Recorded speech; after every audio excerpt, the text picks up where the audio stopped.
The ancient Stoics were known for a many number of things, one of which was their inner resilience, the ability to remain calm in adversity, to find a way forward when faced with obstacles, and to create a philosophy of living that helps foster an immunity to letting external events erode their peace of mind. The Stoics were not simply academic philosophers. They were in search of a practical way of thinking and living that would naturally lead to happiness and flourishing. Their efforts have left us with some of the most practical wisdom from the ancient world. And we're going to use these core Stoic principles today to find out how we can develop the same kind of lasting resilience in our own lives. Rule 1. Act according to your values, not your moods. The ancient Stoics believed that virtue is the only good, and that vice or baseness is the only evil, and that it is the ability to act with virtue, even when we are tempted to act otherwise, that separates a good person from a bad one. This means that we should make every effort to act in alignment with our virtues and values and not let our immediate emotional state dictate how we act in the moment. In Stoicism, happiness is found through consistently behaving in alignment with virtue. When we act with wisdom, courage, justice, and discipline, the 4 Stoic virtues, we naturally set ourselves on a path to fulfillment and happiness. In contrast, when we act in opposition to these things, through laziness, taking advantage of others, ignoring what we know to be right, bending to our impulses, or acting unfairly, we erode our own well-being and sink into unhappiness. So, before making a decision, especially an emotional one, ask yourself if it aligns with your core values. If it doesn't, reconsider the action and think about how you would act if you were in complete alignment with your values. Rule 2. Embrace adversity as a teacher. To the Stoics, adversity was a natural part of life. It comes and goes as it wishes, regardless of whether we want it or not. And given that we cannot avoid adversity, the next best thing is to look for the good in it rather than shrinking from it in self-pity or frustration. Every challenge has within it a lesson to be learned, some wisdom to impart, and a silver lining that can help us reframe the hardship and find the best way through it. These things are up to us to find, but when we develop the habit of simply looking for them, we not only protect ourselves from becoming victims, but we also build the habit of moving forward with a resilient mindset. The ancient Stoics often likened life's challenges to wrestling an enemy or working out in a gym. Just as our muscles require resistance to grow, our character requires challenges to strengthen. Epictetus once remarked, "Difficulty shows what men are. Therefore, when a difficulty falls upon you, remember that God, like a trainer of wrestlers, has matched you with a rough young man. Why?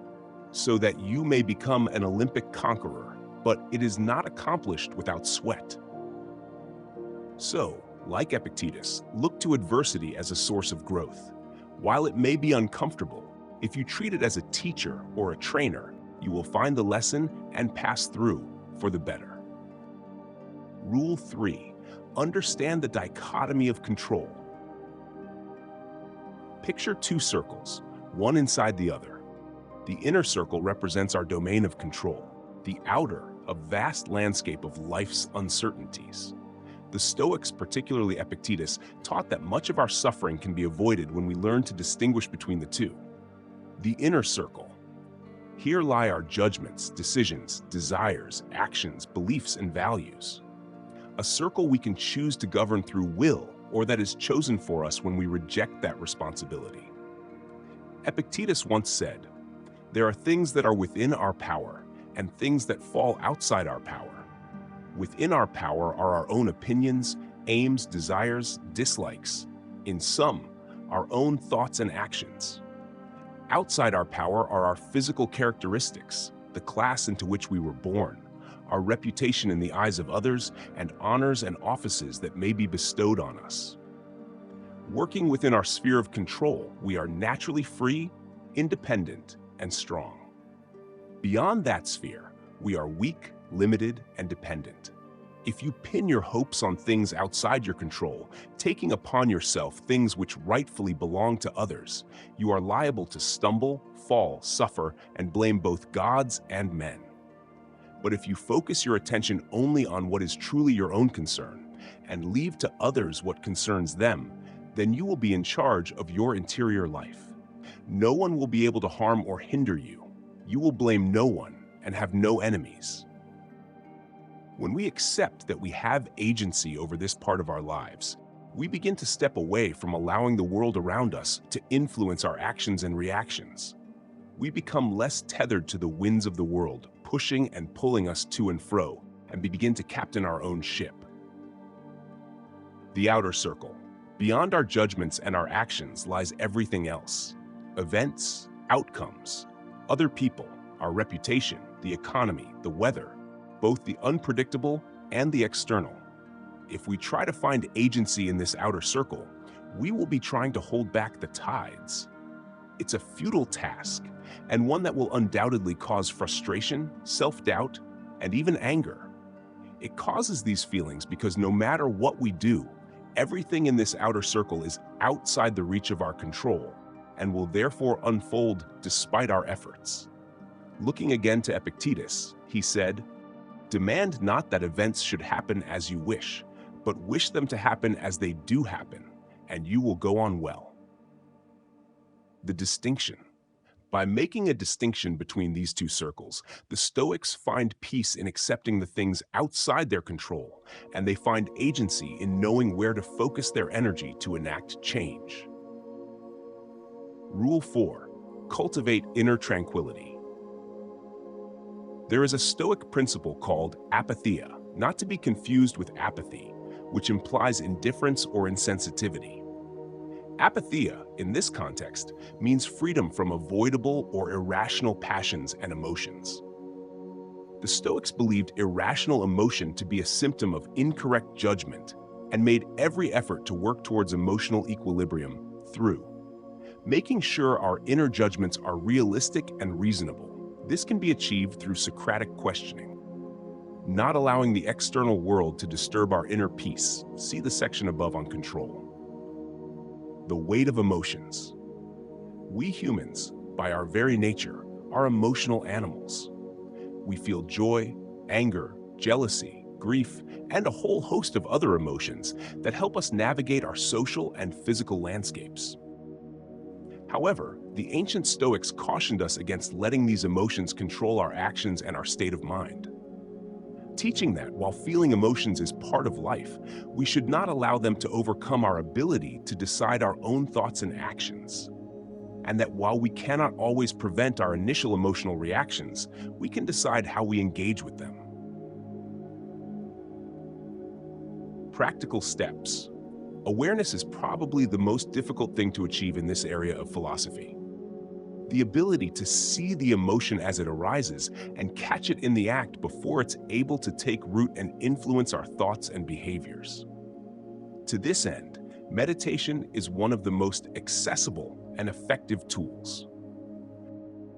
When we sit and learn to notice the rise and fall of emotions, feelings, thoughts, and physical sensations in a controlled setting, we become much more able to notice the same things when we're out and about in life. Meditation and mindfulness also help us learn to detach from our emotions rather than identify with them, and in so doing, we become more resistant to being dragged down into the emotion and having it control our behaviors. Rule 5. Accept reality. Don't fight it. Acceptance can be explained through the Stoic principle of amor fati, or the love of fate. The Stoics knew that most of the world and its happenings are outside of our control and will happen regardless of our hopes, dreams, expectations, or efforts. They also viewed change as the natural state of the universe, something necessary for growth, development, new beginnings, and our own existence. After all, if nothing changed, we would never have come into existence. Marcus Aurelius once wrote, "Is any man afraid of change? What can take place without change? What then is more pleasing or more suitable to the universal nature?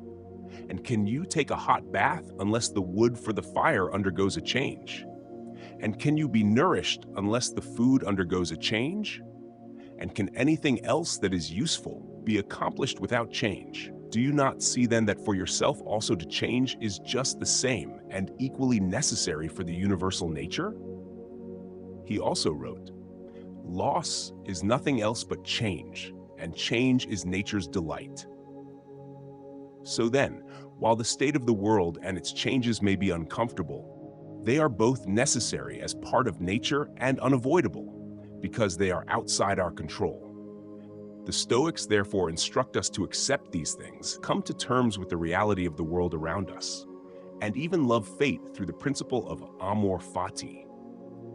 In doing so, we inoculate ourselves against the frustration, anger, and pain that can come from resisting the realities of the world.